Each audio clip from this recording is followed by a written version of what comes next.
All right, just a few minutes away from the closing bell now. Let's bring in Yahoo Finance's Jared Blikre to break down the market action. Hello, my friend. What are we seeing? There. We're seeing some outperformance by the NASDAQ yet again, and this is what's happening this year. NASDAQ up 2%, more than doubling the Dow's performance of only 0.8%. S&P 500 up 1.25%. Russell 2000 somewhere in the middle. Now you're going to see tech. That's XLK in the upper left there. That is up over 2%, followed by communication services and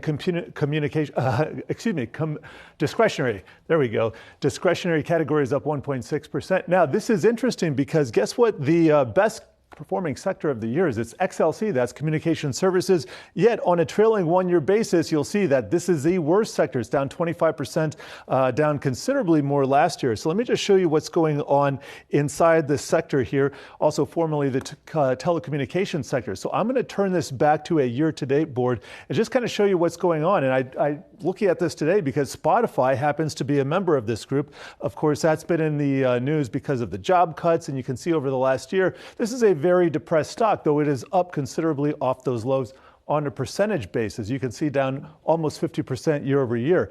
Now, looking at some of the other big members here, Netflix is another one that's been in the news. That's up 21%, Alphabet up 13%, and so on. Just wanted to show you this because a lot of these sectors that have been the worst off last year have been the best off this year, and that's a theme that we've been going by.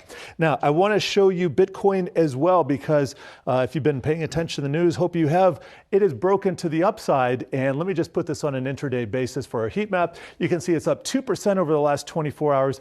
Over the last year, this is the biggest rally that we've had. In fact, it's the biggest rally since these all-time highs. It's nearly 50% that we've had since we hit those all-time highs. And it doesn't look like a lot right down here, especially compared because it's at the bottom of the chart. But nevertheless, that is up nearly 50% from the lows. Let me just show you what that looks on an intraday basis.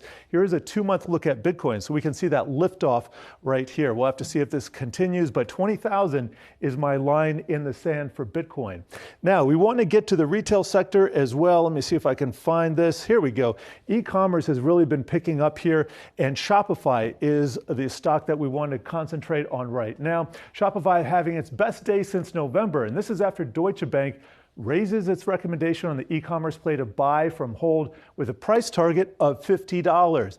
Looks like we've got 30 seconds to the bell here. They're saying they expect enterprise adoption to accelerate this year, which should let the company to once again outpace overall U.S. e-commerce growth. And they're also saying Shopify is up 25% this year and 85% off of its fourth quarter low. So let me just show you a max chart on Shopify before we head to the bell there.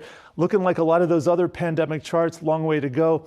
And just broadening this out, I want to take a look at the movie sector just for kind of a look at what's been happening on the entertainment side.